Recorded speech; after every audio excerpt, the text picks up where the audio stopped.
What's going on? Is that your computer? Is it about to blow up? Brent's computer's blowing up. Oh my God, he put it together wrong. This is what, oh, yep.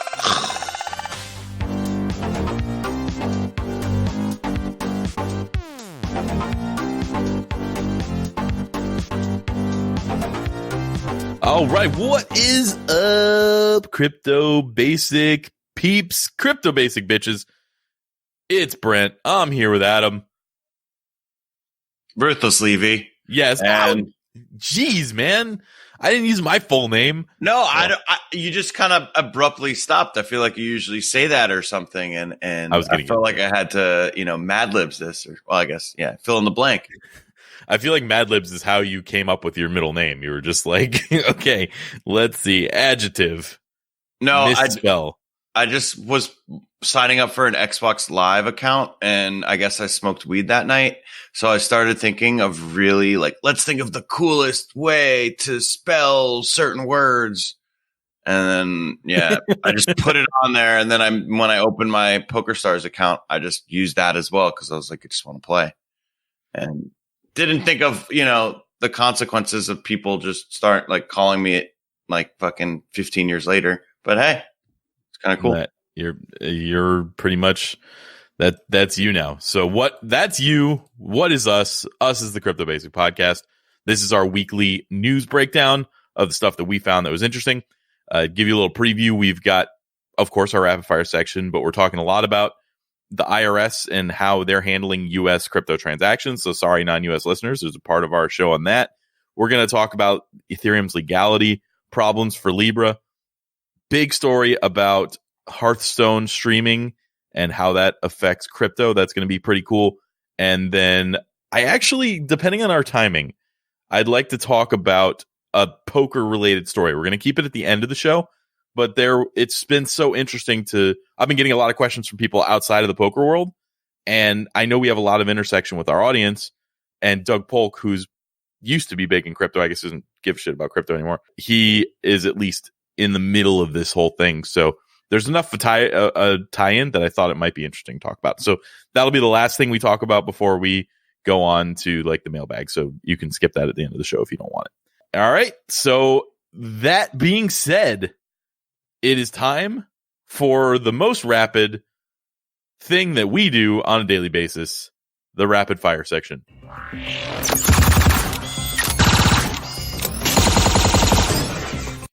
Yes, here we are. It's rapid. It's fast. It's fiery. What is the rapid fire section, Adam? Well, rapid fire section is where we go through 5 little news pieces from throughout the week. They're relevant to people that we've talked about in the past, or just, fun little, sometimes it's just like some crazy story, quick bites of the news. Stuff that doesn't need a deep dive. Yes. This is just the quickness. All right. Yes. So the first one is UNICEF, the big children's organization there. They donate to, hunger and I've just seen them a lot, especially on soccer jerseys over the years. They're Barcelona. United Nations International Children's Emergency Fund. Yes. That's what it is. It's for the kids, Adam. It's for the kids. But now they're launching a crypto fund, which is pretty exciting, to be honest. They can now receive, hold, and disperse donations of Ether and Bitcoin. They're funding open source technology benefiting children and young people around the world. So I think this is cool. What do you think about this, Brent? Might be more important than you're thinking, because think about what UNICEF would try to do. We're talking about kids in Venezuela and stuff like that, kids in really countries that their currency is destroyed or their economy is destroyed. That's how they get in these positions. And if UNICEF is helping there, it's going to be a little bit easier for them to help if they have crypto, especially if it holds its value compared to whatever the local currency is. Even better for the kids. So I'm all about doing things for the kids. I actually, as you started talking about that, I remember the old commercials that would come up, and it'd be this tan, maybe South American kid that seemed like he was in, a little tank top, and then they'd be playing this really sad music, and then there'd just some guy come up and be like, you can donate for $1 a day or a quarter. I'm pretty sure. I don't know. Basically, if I can donate to stuff like that using crypto, maybe I can finally use my Dogecoin for something. Dogecoin. I'll never get it right. Well, you can't use Doge. They specifically said they're only using Bitcoin and Ethereum. Well, maybe I'll just convert. I don't know. They should be taking Doge, though. That is a punt because they would have more donations if they opened themselves up to the Doge community. Yes. All right. Now the next little bite is a tweet by Key Rook, aka that's his Twitter handle, Kevin Rook. And he posted the median US income by year from 2013 to 2018. And he then converted that to Bitcoin. So in 2013, it was 286 Bitcoin. And 2014, 102, 2015, it was 207 Bitcoin. So it went up and down. Then now in 2018, it is 8 Bitcoin. So I just thought that was interesting. And there's a chart attached to it. What do you think about that? So our salaries are going down dramatically based on the future that we believe that we are going to be in. So it's even worse than you think it is with your salaries being stagnant. And yeah, I mean, it's kind of cool to look at, but obviously we know this. Like this is, if you just in your head, you're like, oh, how many Bitcoin is the average salary? What is interesting is that it even went down even from 2017, 2018, when you're thinking bear market. An interesting little fact. I know that it is, obvious if you think about it, but sometimes you actually need to think about it. Yeah, we don't do a whole lot of thinking. I don't know about you, or I don't. I say we. I don't. Maybe you do. All right, next nugget. Give us the next nugget, Adam. All right. Well, Vitalik Buterin actually spoke out at DevCon 5, which is the kind of. Do you know exactly what DevCon 5 is? Because I feel like it's a hacker conference. That's DEF CON.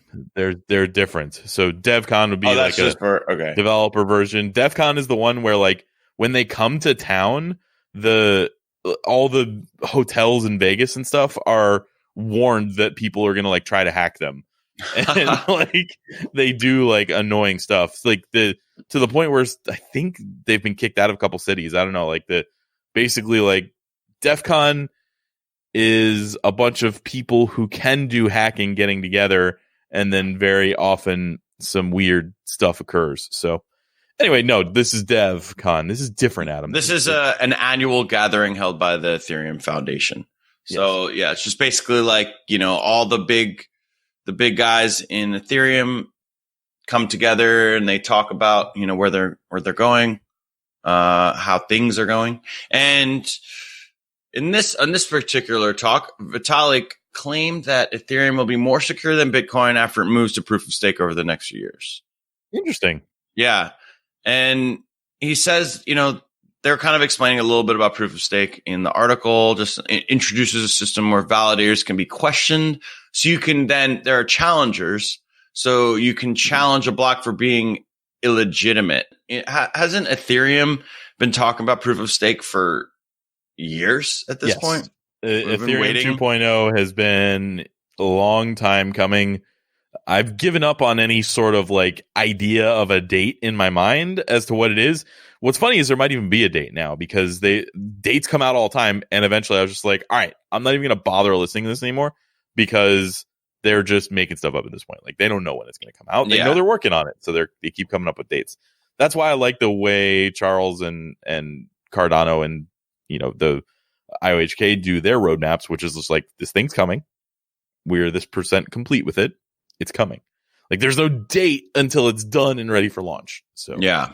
And he went on to say this is how attacks on the blockchain can be more expensive. If someone really wants to bring the network down, they would have to create a lot of malicious blocks, and to do so, they'd have to have a huge amount of ether as collateral, and then they could lose it if challenged with proof of stake.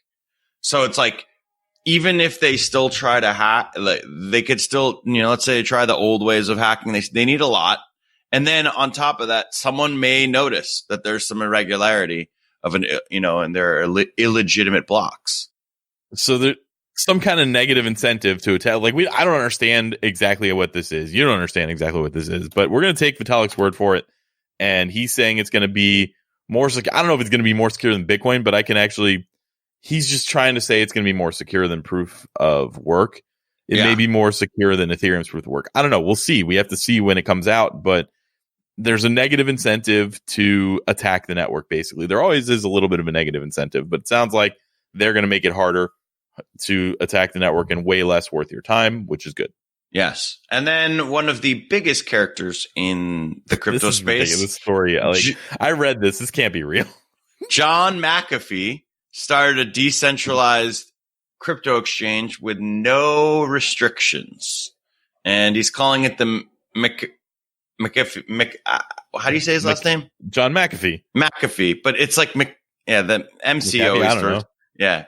So John McAfee, it's calling it the Jesus Christ.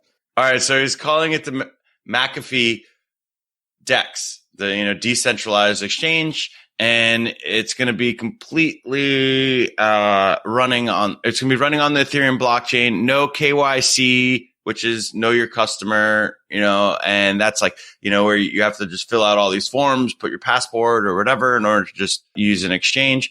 It's open in beta right now, only ERC20 tokens, and nothing on the exchange will ever be monitored, recorded, or restricted. So, yeah. Great. It's not out yet, but, awesome. I can't wait to use the McAfee DEX. And he still is going to lose his penis. So I don't know, he said $3 million, I think, was Bitcoin's price by the end of 2020. And that means that if it's not, he will be eating his dick. So I don't know what thing he has named his dick, because we don't know. I'm pretty sure he's not going to chop that off, but no. You are overlooking a very important fact, is there is a typo in that tweet. And he didn't that's right. He didn't actually say dick. He said, I now predict Burcoin. Oh, that's what he said. I now predict Burcoin at $1 million, which is funny because it's a fat finger typo. But has somebody created the Burcoin fork yet? I wonder. Someone should. They need to. Yes. And to be worth $1 million a coin by the time. That way we can catch McAfee. It needs to be pegged to the value of Bitcoin. That's what it needs to be. There you go. So he can't manipulate the price. We need a stable coin called Burcoin that is pegged to the value of Bitcoin, Adam. That's what we need. Yeah, I'm surprised no one's done that yet. We need it to solidify what's going to happen to McAfee's penis. All right. So that is it for the rapid fire section. And this is where we're going to take a minute to talk about Wild Foods. Wild Foods is the official sponsor of the Crypto Basic podcast at the moment. And they have a really awesome suite of products. They have everything from coffee to mushrooms to salts. Now, what they have is a lot of single ingredient foods. A couple of the things like the Cocotropic is something that they've created that's a proprietary blend of the mushrooms. Adaptogenic mushrooms are a thing that are kind of sweeping through the land at this point. They're actually hard to find, and they're really hard to find properly, professionally sourced mushrooms. You can be confident that if you order from Wild Foods that they have done the painstaking part of the sourcing for you, and that they have gone and done it responsibly, and usually with a small farm somewhere in the world.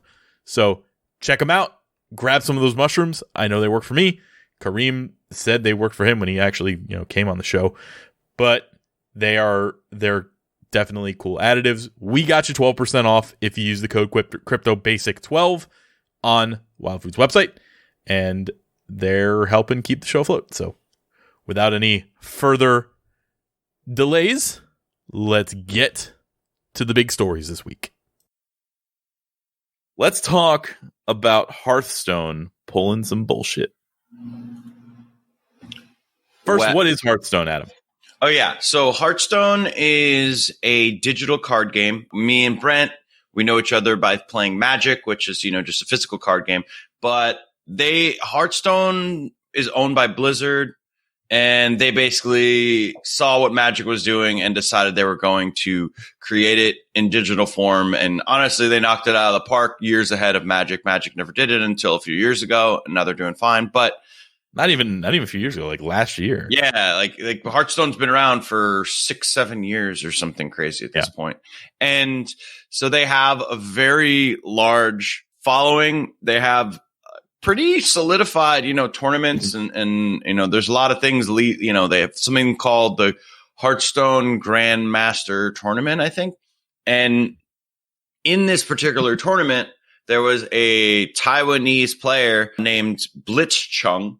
I like that name. It's pretty cool. He spoke out against Hong Kong.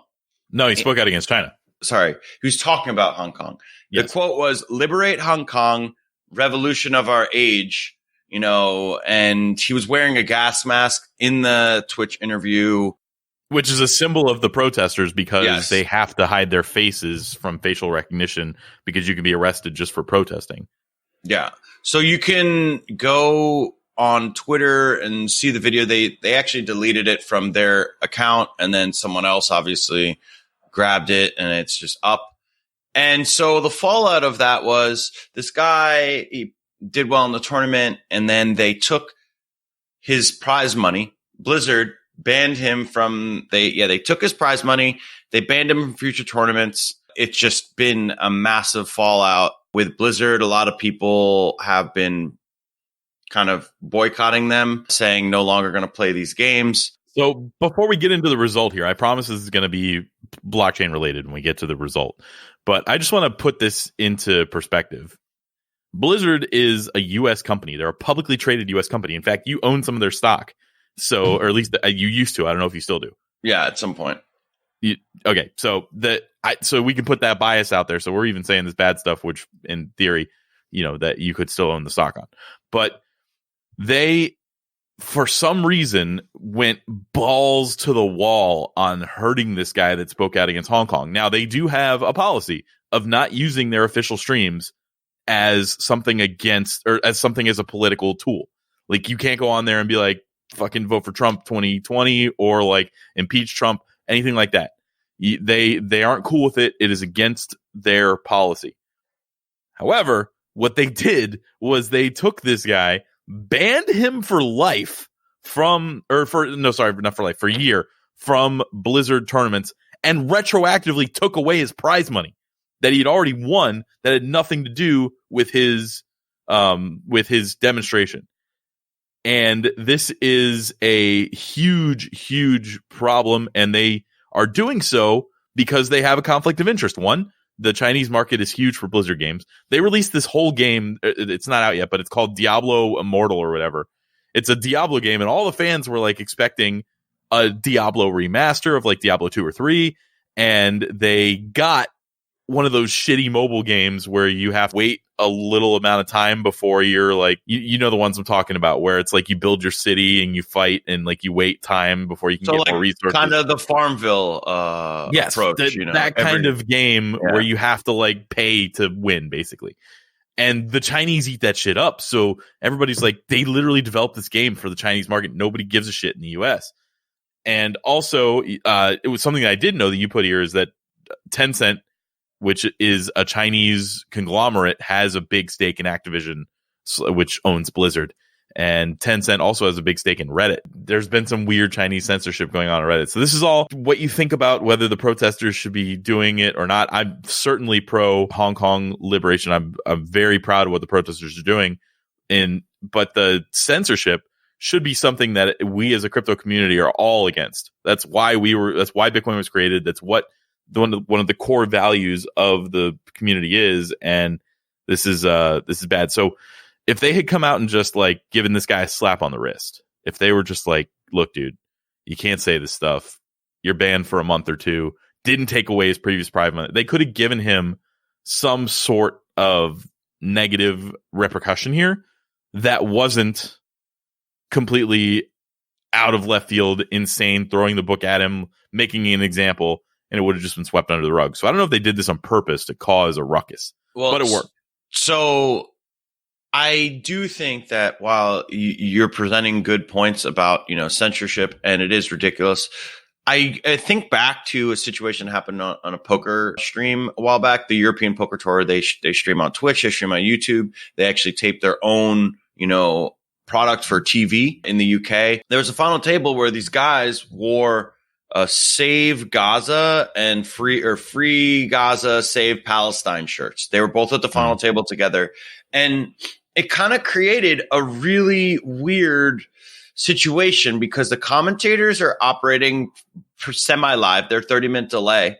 So, and then there's Twitch chat. So you're seeing things kind of stream down in the Twitch chat and people are talking about it. And then the Twitch chat's like now getting into it with each other about a political topic that has nothing to do with poker. So I think it's kind of like there's a time and place for these things. And generally, if you're playing a game and you are kind of like these people are putting out a product to then be watched by a lot of other people, you can't really have such divisive takes or, bring politics that far into it. So I get that point. I think he deserves some sort of repercussion. He did not deserve something to this extent. I think this is kind of ridiculous. It's not his own personal stream. He wasn't just doing his personal stream and talking about what he's doing. Like, we can talk about what we think about politics all day long. There's nothing wrong with it. But if I was working for, let's say, Coinbase, and I was at a conference where I was the speaker for Coinbase, and at that conference, at the end of the conference, I was like, "Viva la revolution!" Like, that's like that would be a problem. So, I get why there needs to be a repercussion for this person. Like, this is a private company putting on a private event, and he is being there as a representative of that company to kind of tacitly because he's participating in the game. But they went like ballistic. They tried to ruin this guy intentionally to make an example so that nobody else would do this. Like, he knew there would be consequences. There's no way he didn't think doing that would bring consequences, either from the company itself or from the people who exist in the world that are pro-China. What he did was, in theory, pretty brave, because now he has a target on his back for anybody who is pro-China. I mean, that is a super divisive piece of the world right now that's happening. He was not within his rights to use his free speech at that point. So, we don't like censorship, but he needed to be told he couldn't do that. But, he didn't need to be completely wrecked for it. It was an overreaction. And there's been some fallout. Sorry, we'll go on to the blockchain part. But I swear there's the crypto connection here, guys. A guy who's been a Magic player forever, and he kind of became a Hearthstone streamer or caster. He ended up everyone was asking him about the topic. And then he ended up saying, I'm not going to stream the BlizzCon, the big event, coming up anymore. And it became an international incident, basically. Yeah. And Barbra Streisand effect. Like, the fact that they acted so ridiculous about this has now put a spotlight on it. If you go check out the subreddit on Blizzard subreddit or Activision subreddit, it's just posts like, fuck Blizzard, fuck Activision, all that stuff. I don't play Hearthstone. I don't play World of Warcraft. I don't play Diablo. I never will play those games now. And in fact, Blizzard will never get any of my money, and nor will anything that's related to Activision once I figure out that Activision is currently running them. I am totally going to vote with my money here and show my displeasure for this. I met the CEO of Blizzard once, or a while back, Mike Morhaime. He doesn't work there anymore, but he's such a nice guy. This is. If he worked there and he was still a nice guy, maybe this wouldn't have happened. Maybe it's like somebody needed to put their foot down. There was a walkout at Blizzard headquarters with the employees. They were sick of it. So, you don't take this out on the actual employees if you happen to run into them. But fuck Chinese censorship. That's the South Park thing from last night. Fuck the Chinese government. That's it. It was the 4-word phrase. Fuck the Chinese government. They were all over that. It's been hilarious to follow what's happening with South Park in China. This is just too big a topic right now to not really give it time, even on this podcast. Because especially when crypto is just about, not being censored and decentralization. Yeah, decentralization. And I suggest any listeners out there actually take my exact stance on this and quit playing WoW Classic if you're playing it. Quit playing Hearthstone if you're playing it. And what is a good alternative to Hearthstone? We're about to tell you. Yes, it is Gods Unchained, which Brent has been, playing here and there, right? I've only played it a couple times, but I literally just built my computer yesterday. Watch out. I was having an issue streaming on I have a very good laptop. It's a Surface Book 2, but it was running into like issues streaming. Like I was basically straining it. It's very good for everything that I normally do, and it can do gaming fine, but it wasn't handling gaming and streaming at the same time. So I built a rig. I actually I was like kind of live streaming my building of it in Discord in the off topic section. I was getting input from the community, like, hey, what should I get here? Like, blah, blah, blah. So anyway, first of all, proud of myself. I built it, hit the power button and turned on the first time and installed Windows right away. I've built like 4 computers, maybe. It's not like it's like a hobby. I've just built them over my life. I've never turned it on and have it function the right way the first time. I've always got to go back in and like fix something. But nope, this was first time. Anyway, so yeah, I suspect I will do a little bit more streaming, especially now. I want to support Gods Unchained for this move.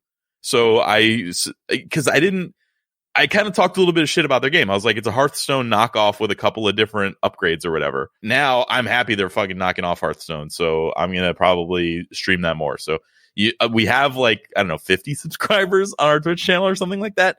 So subscribe to our Twitch channel, twitch.tv/cryptobasic, and I will be on there and I'll try to get Adam to go on there sometimes too.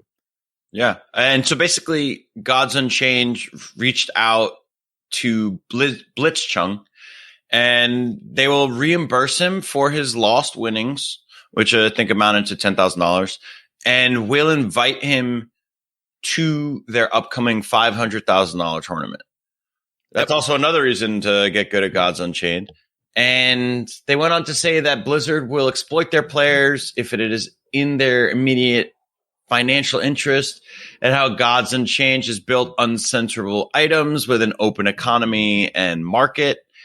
And, this is definitely one of those savvy PR moves, I'd say. You see an opportunity, it kind of aligns. People say you're kind of a Hearthstone knockoff. Well, look, Hearthstone's in the news with this crazy incident. Why don't you try to reach in there and, slide into Blitzchung's DMs and get a new player out of it?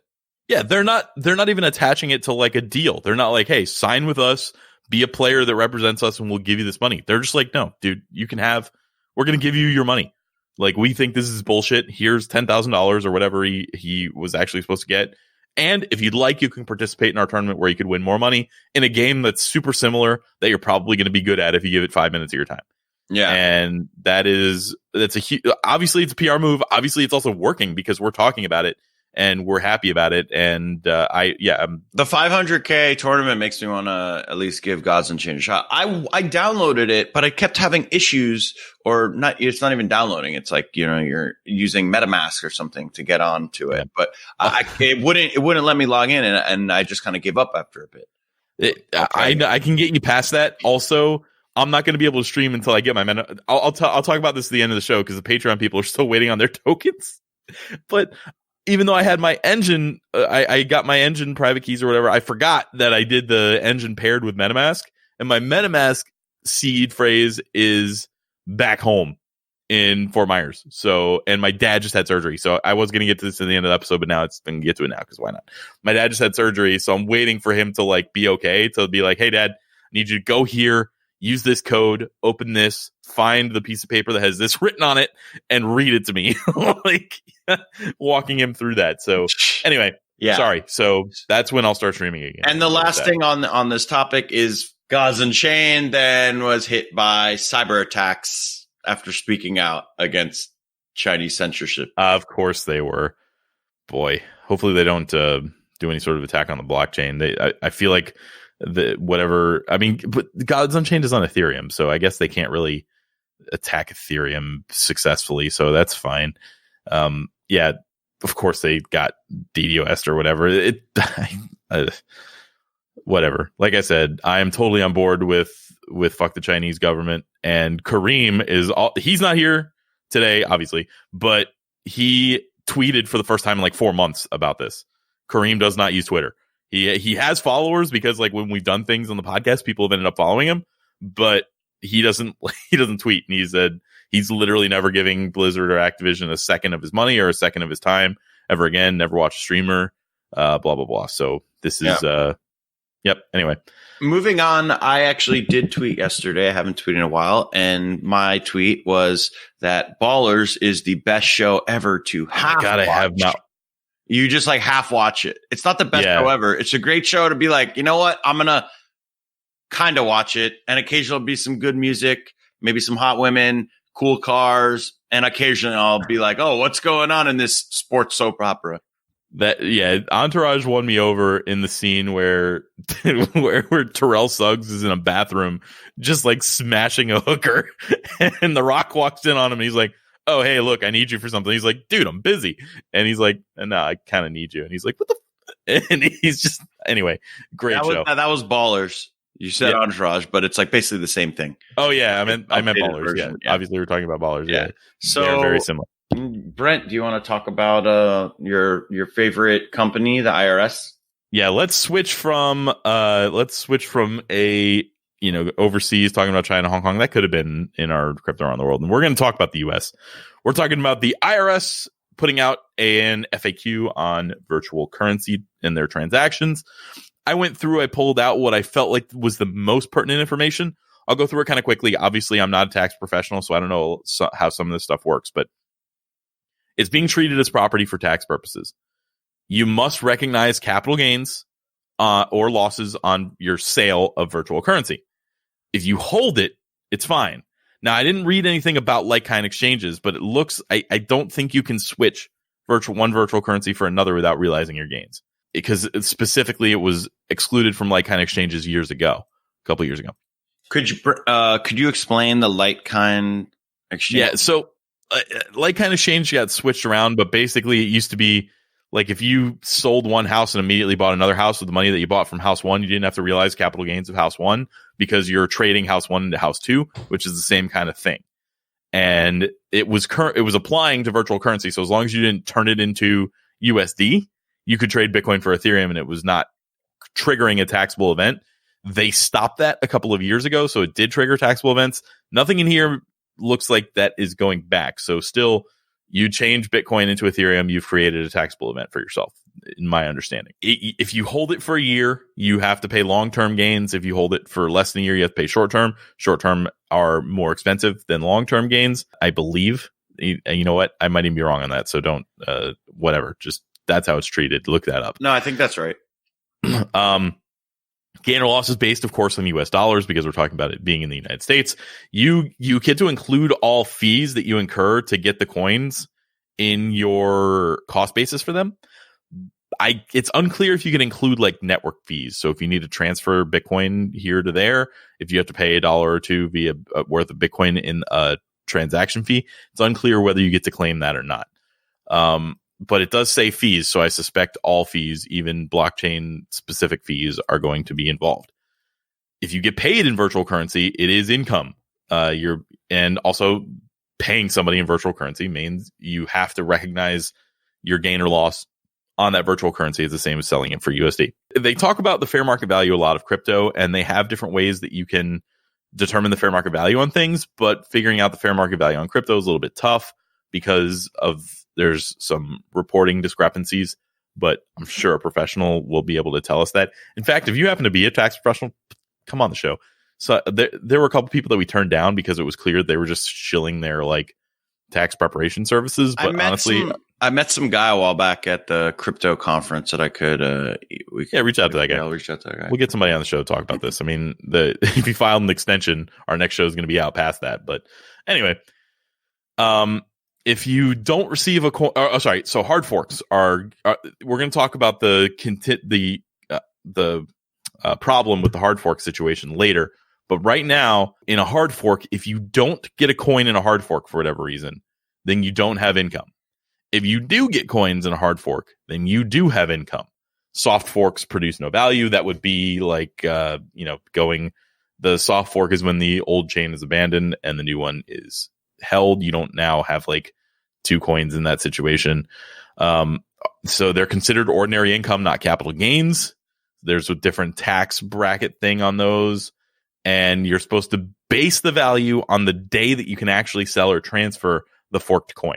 So it's like if you got Bitcoin Cash on whatever that day was, the day after, when you're able to actually if you're able to sell it right away, then the day after is when you could actually, when you had to come up with the value. If you get paid for something with no market value, or I'm sorry, if you pay for something with with a coin with no market value. So like I give Adam some basic Bitcoin, which we have, it's floating around somewhere. If I give Adam some basic Bitcoin and he gives me anything in return, I now have to realize a gain based on what he gave me rather than what I gave him. So if I get his headphones from him for giving him some basic Bitcoin, I now have to claim gains on the headphones that he gave me and their fair market value. Gifts are not taxable. Bona fide gifts are not taxable income, but they do have a value placed on them when you give them. So I give you 1 Bitcoin today. It is worth whatever the Bitcoin price is today. Actually, I don't know if I'm allowed to give you that much, but let's say I give you 0.1 Bitcoin. That would be 800 and change. So if you sold that 1 Bitcoin, you would gain or lose money based on the value of the day that I gave it to you. And transfers between your own wallets do not cause a realization of gains.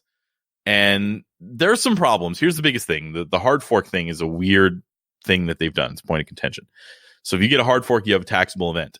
And they also say that in order to be considered having the hard fork, so if you do a hard fork where, like, in theory, those coins are there, but I never had the private key to that wallet, then they're not mine. So if you have the public and private keys, that means that you own those coins. So in theory, there's this weird little tax liability attack you can cause on somebody in the United States based on this law.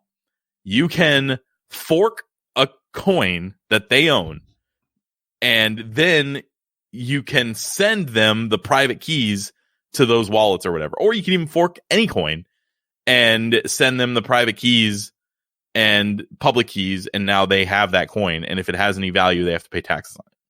So it's an interesting, weird thing that you could do to somebody based on this. I suspect if anybody actually did that, I'm hoping that reasonable heads would prevail, and they would say, oh, this is obviously not like something we would tax, but crypto anarchy is definitely a place where people are seeing all the angles and they see this as a thing. So we'll see. I think Jameson Lopp originally pointed that out on Twitter. We have a link to an article that talks about it in the show notes, but that is, I know it was boring, guys, but I wanted to talk about it because it came out, and I'm sure there's lots of questions. Feel free to throw them in the Discord. I'll try to answer them. It's Again, necessary.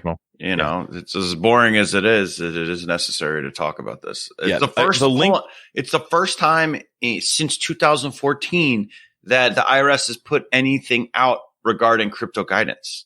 Yeah. They've done these weird like talks where they talk about what might be and that might not be, and they do these weird things, but this is actually an FAQ.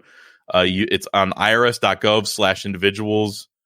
Well, you know what? It's /international-tax-payers/frequently-asked-question-on-virtual-currency-transactions. That's where you go to find out about this. I mean, if you actually did say the entire domain, website, I did completely correctly. That is impressive. Maybe unnecessary, but impressive. Yeah, it certainly wasn't necessary. All right, I'm done with this. I want to learn about more legality stuff because we love talking about legality on this show. Is Ethereum legal, Adam?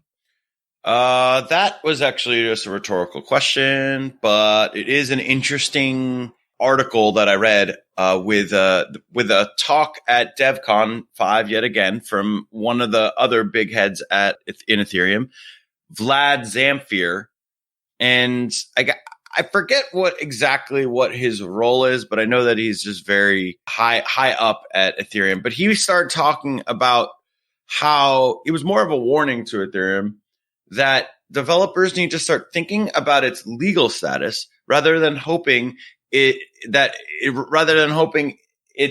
fact that it's going to be so disruptive that governments are forced to accept it, because governments are powerful.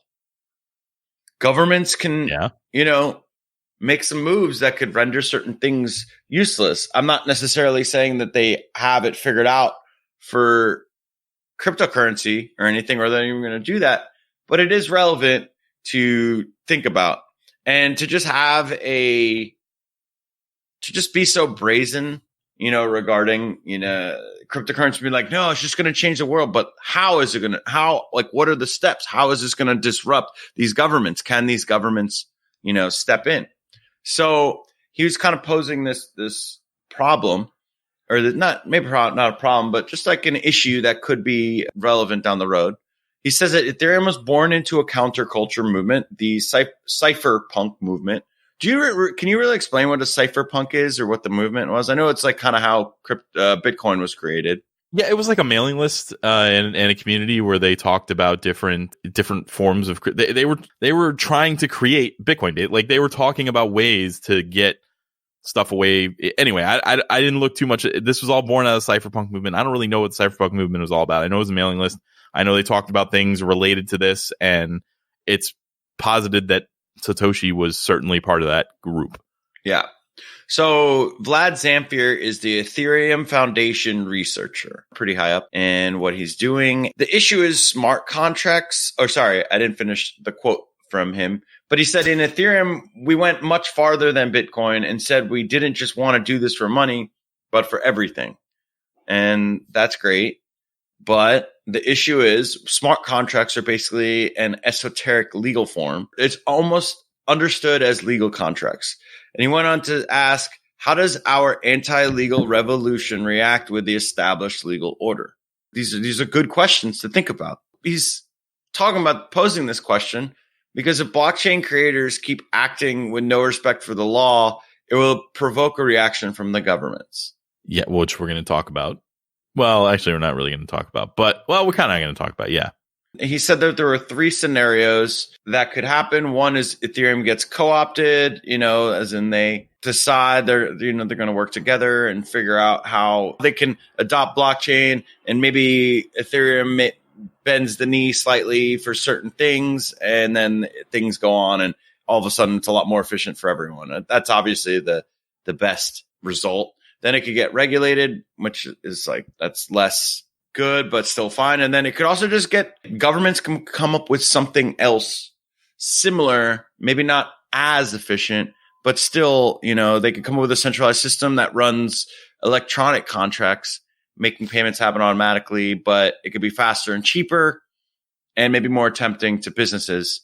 These are all theoreticals, but that is definitely something that could happen. So I want to sum this up real quick before we keep going. This is a developer of Ethereum, or at least somebody who's high up in Ethereum, that's out there giving counter arguments to why Ethereum is going to work, which is interesting to me. I love it when people go out there and talk about the possible negatives of a project or something that they're working on.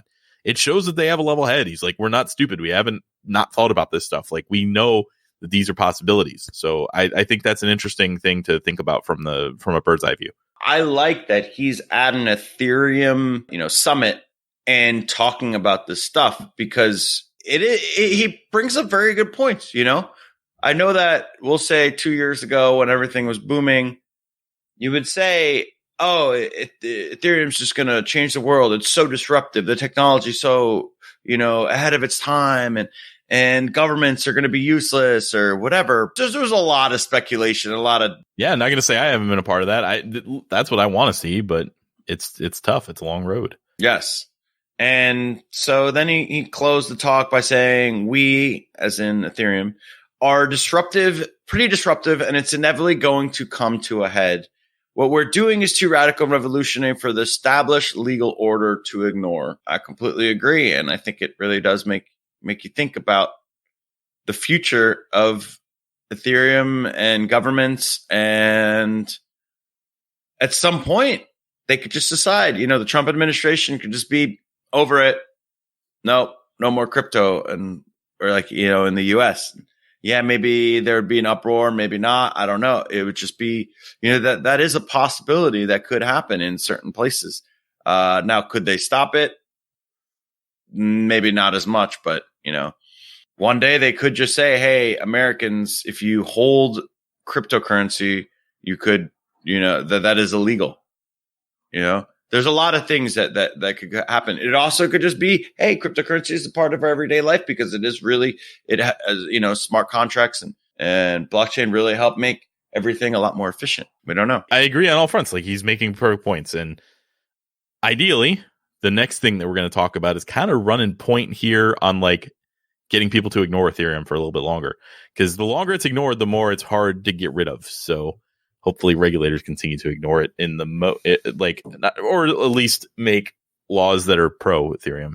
But like there's a world where Ethereum can be involved in legality and everything like that and be normal and be a part of everyday life. And there's a world where you're on the fringe for even thinking about using it. Before we move on, I just want to say that there are too many companies. There's too much money being poured into blockchain. There's too many financial positives, especially the U.S. government. Seems like they love money, and they love things that will help you make more of it. And I happen to think that blockchain will allow that.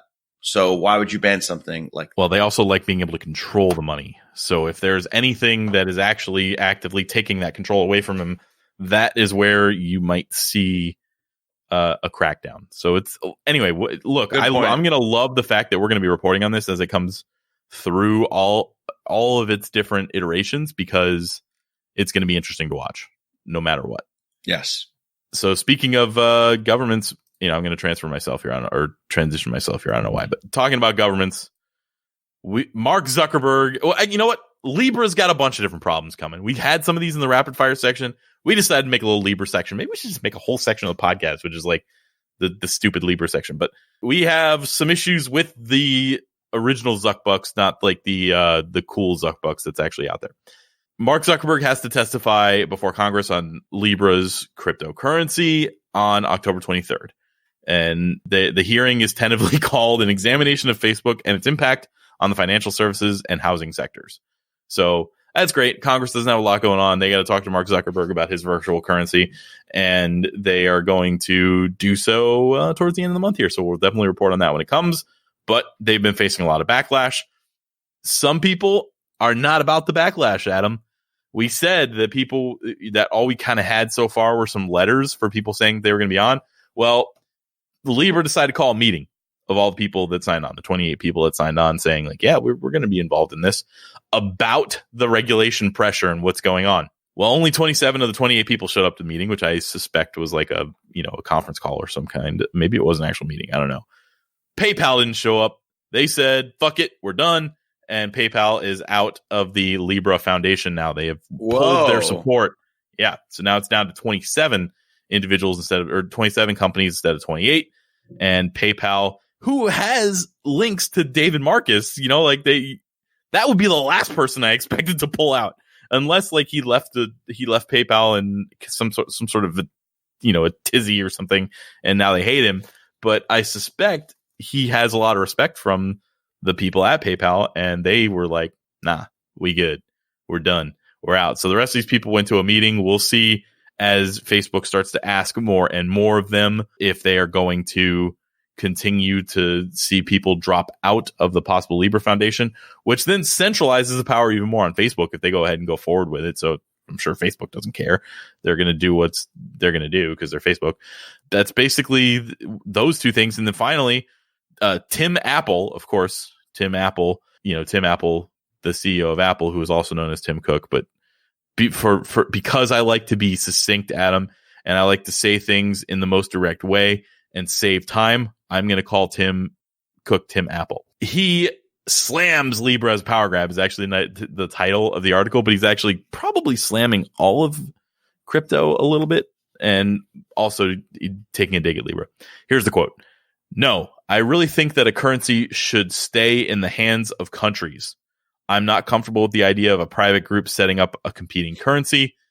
Cook told the publication in an interview. I can't, let me see what the publication was so I actually give them credit. This is BBC. A private company shouldn't be looking to gain power in this way. So he did say he thinks that currencies should stay in the hands of countries, but he also said that a private company shouldn't be getting the power. So he's kind of like anti-crypto a little bit, but more so anti somebody controlling it, like what's happening with Facebook and Libra. So it's kind of the end of what we got going on there. That's the little Libra. We don't have a scam section. No currencies or exchanges have gone under this week that we know of. That's nice. Yay. Although I didn't put this in the notes, but the wife of the guy who faked his death in the Quadriga CX thing is being forced to cough up $9 million, which is nowhere near what he stole, but at least they're getting a little bit of money back for that. That's interesting to see. We have one mailbag question. Then we'll talk about the poker thing. So if you want to hear about the poker thing, stay tuned after the mailbag. Otherwise, honestly, you can kill the episode because the poker thing is not even loosely related to crypto. It's just something that we happen to have knowledge on, and enough people have asked us that I feel like it might be an interesting topic for the show. So, and we're gonna only cover it a little bit. We're not going to go really deep into it. So here was the question. This is kind of interesting. It's from Crypto Tony in the Discord. I had a question on the 101. You guys, he's also, by the way, a Patreon member. And I had a game key that came with my computer for Call of Duty Modern Warfare, and I went to the Patreon chat and I was like, "Hey, does anybody want this game?" And he said he wanted it, so he got it. So I don't play first person shooters, so it just came with my video card. Anyway, cool. He had a question on the 101 that we just put out about DAI. We didn't just put that out, but we did just tweet about it. So I use a service called Meet Edgar to tweet about kind of our evergreen stuff. So I never know like when they're actually randomly put out there. So I don't know when those come out, but whatever. It's good because a lot of people haven't listened to a lot of those episodes because we put them out a year or two ago. So we put it out about DAI, and he said surprisingly DAI is on Coinbase, which I think in the episode it wasn't yet. My question is, if the price of ETH goes up, are you still able to buy back your ETH at the original price you took DAI out at? It seems like a bit of an obvious question, but I just wanted to confirm. So nothing is obvious about creating those pieces of the DAI technology, right? What I will say, I'll answer this question, and I'll do a quick explanation of what you do with DAI. So when you create that contract with the DAI smart contract, you lock up a certain Ethereum, and I'm going to make up numbers. So let's say the Ethereum is worth $200, and you put enough in there to get you have to lock up a certain amount of Ethereum, and then you can pull DAI out of that Ethereum based on the current price. So if I've pulled $200 worth of DAI out at a $200 Ethereum price, and I've locked up, let's say, 2 Ethereum, I have to pay a premium for that. I don't remember what the actual percentage is now, but let's call it, I don't know, 10%. I have no idea what it is. I'm making this up, but 10%. I'm just using that. Yeah. So let's call it 10%. And so now I owe that smart contract 220 DAI to unlock my Ethereum. Now I can pay it one of 2 ways. I can pay it with DAI, or I can pay it with Ethereum. So I locked up 2 Ethereum. I could unlock some of that Ethereum and transfer it to the smart contract to pay down my balance. That balance is always going to be 220 DAI to unlock that 2 Ethereum. If the price of Ethereum drops too low, it's going to automatically sell some of the Ethereum that is not actually borrowed against to compensate for the fact that the price fell too low. And it's going to charge you a fee for having to sell. So you always want to make sure you have enough to cover the extra. The sell point is based on the total that's locked up. So when I lock up 2 Ethereum, it's got to fall really low. It's got to fall like 110 or something like that before it'll start liquidating what I have. But I can, if the price of Ethereum goes up to $1,000 and I have 2 Ethereum sitting in that smart contract that I have to pay $220 to unlock, then I always get that Ethereum back at 220. So I could pay the 220 to unlock the 2 Ethereum, or I could pay 0.22 Ethereum to unlock it as well. If the value of Ethereum is $1,000. So there are multiple ways you can work with that contract, but the end result is, the reason you would want that contract is if you wanted some US dollars, but you wanted to still keep your exposure to Ethereum and leverage that position. So use it sparingly, but at the same time, I like having more DAI in the ecosystem. So it's pretty cool. So that's how that works. You can listen to the episode for a little bit more on. So yeah, anyway, that's it. And that is the official end of our crypto content. Other than my, please subscribe to Patreon, and also Patreon. I swear to you, I'm getting you those tokens as soon as I get now that I have my engine private keys. I just realized I had the wrong private keys. I need to get my MetaMask keys. As soon as my dad's recovered to the point where I think he can get up and walk over there, we're good. It was the surgery on his, he tore his rotator cuff and something to do with his bicep. Anyway, he gets about one surgery a year, so it's not even like scary. All right, so let's talk about, there was a massive cheating scandal in poker that was kind of handled, like the first guy who took the reins on this was a podcaster. His name was Joey Ingram. And then Doug Polk is good friends with him. So Doug Polk also put a lot of videos out on this. It's really cool. So they're decently accessible to a non-professional poker player. Like you can watch Doug's videos and understand what he's talking about, even if you don't play poker as a profession. It'll be really hard to watch them and understand them if you don't play poker at all. And they won't make a ton of sense. But what you can do is you can watch the segment that was on ESPN about it. That was Scott Van Pelt, right? Van Pelt, yeah, he really did a fantastic job of summarizing it while shouting out a few of the big, like you've shouted out Joey Ingram, who's a big YouTuber slash like poker player. I mean, he's a big poker player who's, you know, created a following in there. So it's pretty cool. I think that he did a really good job of highlighting all the crazy this crazy scandal going on. And I would definitely check. It's like about 3 minutes long. It's an easy watch. Yeah, he did a good job of it. Here's the quick version. So it's not if we were telling you that there was some cheating going on online, that wouldn't be all that surprising because there has been cheating online before. There's always a wonder if the software that you're working on is secure or if somebody's been able to hack it. And that's happened in the past plenty of times. There's bots. You don't even know if you're playing as humans when you're playing online poker.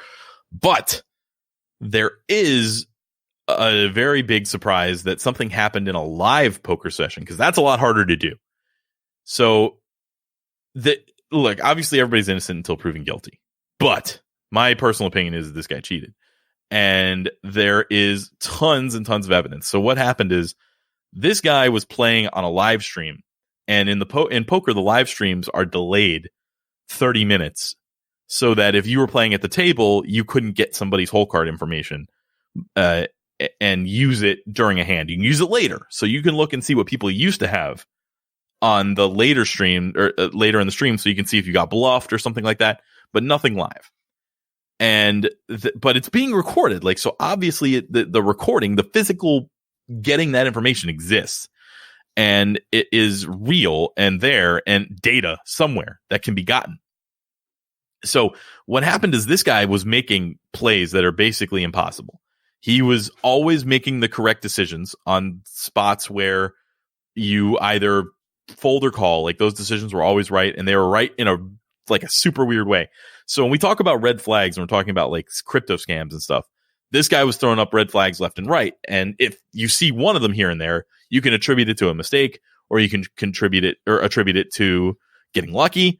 But once they started to pile up here, there, everywhere, once all of those red flags came together, now all of a sudden you have. All right, so when you're playing at a poker table in a live stream, the cards that they have in the live stream have an RFID chip in them, and they deal those cards. And on the table, you have to move them to a certain spot on the table so that it reads the cards, so you could see what they are on the software that's streaming live. Like you can see them right away. It wasn't always the case. There used to be these like cameras that you would have to pick up your cards and show them to the camera. That's how poker kind of started on TV and started the poker boom. And then we basically graduated. We started making the technology easier and easier for streaming, but at the same time, possibly in a situation where it could be less and less secure. What's happening is this guy it looks like he's somehow gotten the information, these cards. Now, the specific way that he gets them is up in the air. We don't know, but what we do see in these videos is that this guy is always looking at his dick. So he's looking in his crotch. It looks like he puts his phone down there, and that's where he's getting a lot of the information. He also has this weird bulge in his hat, which is very likely to be some sort of audio device that he has hidden so that it looks like he can listen to and watch the stream, basically. And my own personal theory, based on what I've seen a million times and what I've done on Twitch broadcasting, is that he has access to the creator studio in some way. So I think that he can see the stream either because he had a keylogger on the guy's computer or he's working with the guy who runs the stream. And that's why it's so hard for him to look at it, because when you're in the creator studio on Twitch, your actual stream part is very small. So seeing your own stream is tough. So he's doing that.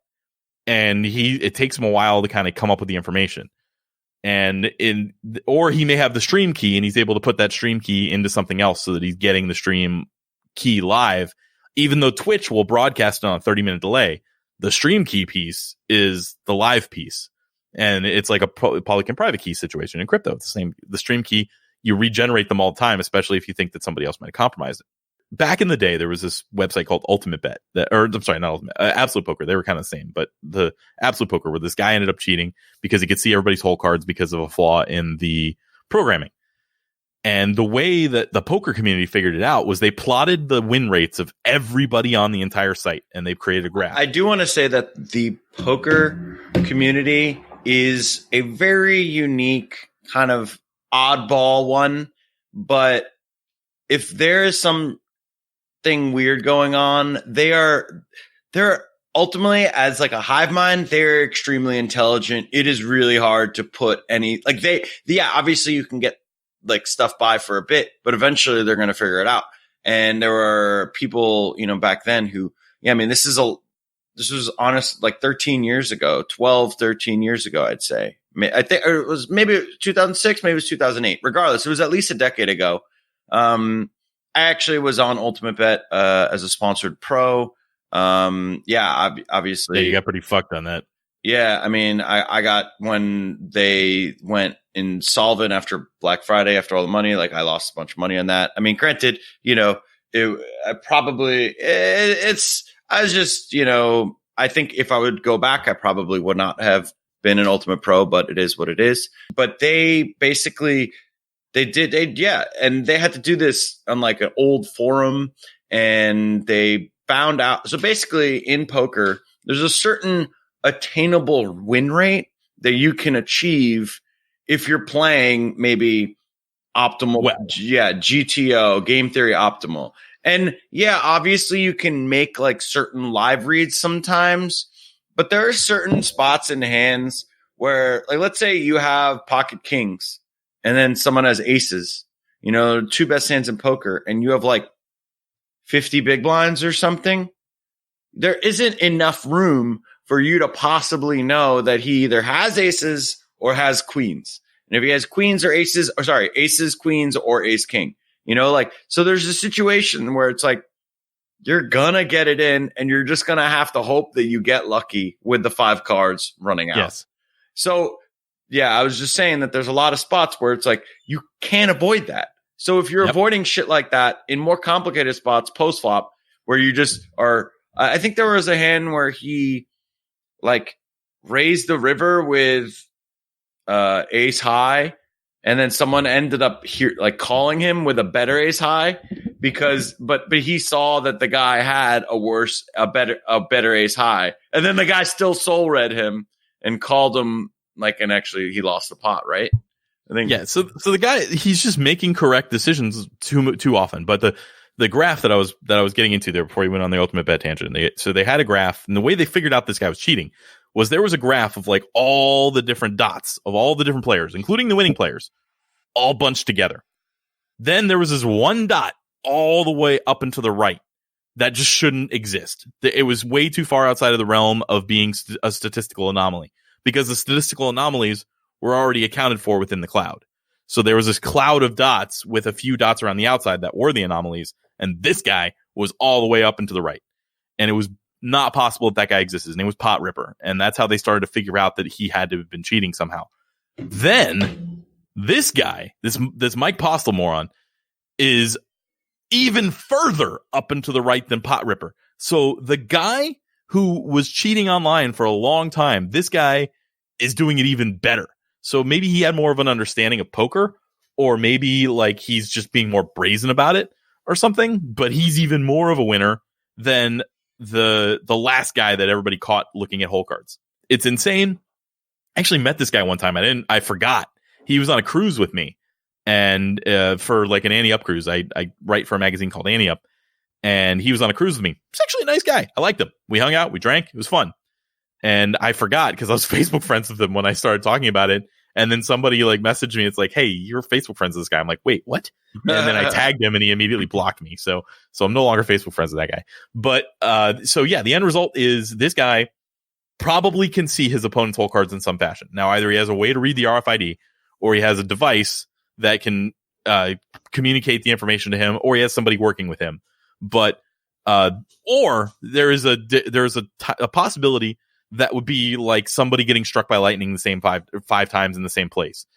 That he's actually just really getting lucky because he's not good. Here's the thing. Now, back then, when I played with him, it was a long time ago. It was on a cruise. I remember thinking, dude was nice. I want to be nice to him because he sucked at poker. And I wanted him to be in the games and like enjoy the games more. I listened to an interview with this guy, and he doesn't talk about poker as if he understands it. So it'd be like listening to somebody talk about blockchain, and they would say, oh, yeah, blockchain is a scam. Like, you know that they don't understand what they're talking about because it wouldn't make sense. So he says a lot of things that make it clear that he is not a good poker player. He might be a winning poker player in low stakes. You don't have to be a good or great poker player to win at low stakes. But he isn't. He doesn't talk about the game in a way that his brain understands it correctly. He says things like, I'm a master at making live reads, like I'll just read your soul and all this stuff. So he considers himself the best player of all time, but he has no grasp of actual game theory, optimal play, and how to do it. So the amount of luck that would be involved in this guy getting to this win rate is impossible. Yeah. And we're going to see now there's legal proceedings that are kind of going to pop up. And hopefully the people that he took the money from get paid back. Hopefully that the Stones poker room, I'm not really sure, how it works in NorCal. I don't think Stones is a casino. I think it's just a poker room. I don't know how they do casinos in California. I feel like they had to do some sort of weird charity thing. I don't really know. But yeah, Stone's Casino is where this is happening. This is all reported, by the way, it's a gambling hall. Stone's gambling hall. Okay. This is all reported by a whistleblower, which is pretty cool. Her name was Veronica, and she was a commentator, right? And she was seeing this happen, and she's like, this can't be real. Yeah, I agree. Sorry. Wow, this actually seems like something fun that I'd want to open. A poker saloon. Ooh. So yeah, so she was doing these comments, she was doing this commentating, and she's like, this can't be real. This can't be a thing. She said this guy's cheating and got completely shit on by everybody. Yeah, and then now she's gone on Joey Ingram's podcast and just kind of talked it over. I mean, it's gotta be tough when you decide you're gonna do something and then people just are completely like, you just become targeted and become pretty much like, you just post this one thing and now you're just in this massive situation and people are coming at you left and right because you're just trying to get the truth out there. Yeah, so she was definitely attacked by the different members of the Stones poker community, of the Stones poker management, and they've swept her under the rug. Luckily, this was taken up by the poker community after more things. It's kind of weird. This guy Mike, the guy that was cheating, there's this whole like thing that they built around him being a god. They're trying to make this like Mike's show almost. They're talking about how good he is at poker, how he's going to get away from all these hands, how he's going to make all these bluffs. And every time they talk about him in this weird scenario where he's just like the best player on planet Earth. No other stream is like that. So there's questions about who's involved, who isn't involved, like what people would possibly do. There's a hilarious interview with his brother where his brother talks about how he's been an angle shooter his whole life and he takes every angle that he can possibly get. If this sounds interesting to you, if you want to learn about how this poker cheating happened, why it happened, and what went down, there are hundreds of hours of consumable content out there. Now, Joey Ingram did at least 40 hours himself of live stream watching this guy's hands live and just commentating on them as they happen. Now, he's a little over the top. He's always like, oh, this guy's a fucking god. He's the best poker I've ever seen. He's ridiculous. I wish he'd kind of not done that because it takes away a little bit of his credibility from somebody who doesn't understand that he's just trolling. But Doug does like a few 30-minute videos where he breaks it down pretty well, starting with his first one. So if this is interesting to you, go check that out. Again, we didn't want to spend too much of the crypto pod on this, but so many people had asked me that I felt like I wanted to talk about it. So I'll have links in the Discord if you want to do it. And maybe in the future, if people actually want to see us talk about this, like I don't see why, but tweet us or something, let us know. And we'll like do We'll do a one of like non-crypto podcast or something like that. We'll start Poker Basic. I mean, not a bad idea. So I think we've definitely given probably 20 minutes to this little segment. Really interesting. Watch the Scott Van Pelt video. And then if you want, check out some Joey Ingram stuff. He goes way in depth. Scott Van Pelt does a good job of summarizing it. Yeah, Scott Van Pelt's biggest, here's the big thing. I'll say one more thing. Scott's thing at the end is this guy is only playing basically the lowest stakes poker he can play. He's playing 1-3 no limit. He's playing 2-5 no limit. He's playing a little bit of 5-10 no limit, depending on what's on the stream. And Scott's saying, if you were this good, if you can make these perfect decisions all the time, then why are you playing in the minor leagues? Like what he's using it from a sports analogy. He's just like, if you're the best baseball player to ever play, why are you playing in the minor leagues? Why are you not in the majors? Why are you not in Vegas beating the biggest games on the biggest stage for the most amount of money? And it is a absolute logical question. Mike tries to answer it by saying, oh, I've got a family. I have to live here. No, all you would have to do is travel to Vegas one day at a time and make enough money. Because this guy made $300,000 playing in, or more or less, depending on which spreadsheet you're looking at, playing in a game that if you were the best player in the world, you should probably make like $50,000, $60,000 in that same time period. If you were the best player in the world, he 6x that. So that's how crazy this is. Yeah. Yeah. Check it out if you want to learn about it. It's a rabbit hole that so many of my friends have gone down that don't play poker, that I thought it would be interesting, especially for the parts of our community that do intersect.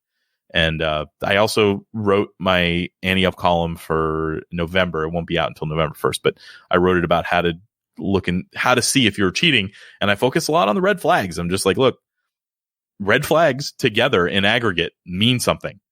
Even if this guy's a nice guy, like if he's done 50 different plays that you've watched that are red flags, it's time to start thinking that there might be something wrong here. And Nassim Taleb talked about this in one of his books, where there's two types of people. There's the type of person that sees a chart where somebody's flipped a coin 100 times and the coin has come up heads 89 of those times, or 90 of those times. And he says, well, it's just variance. It'll work itself out once we flip the coin 10,000 times.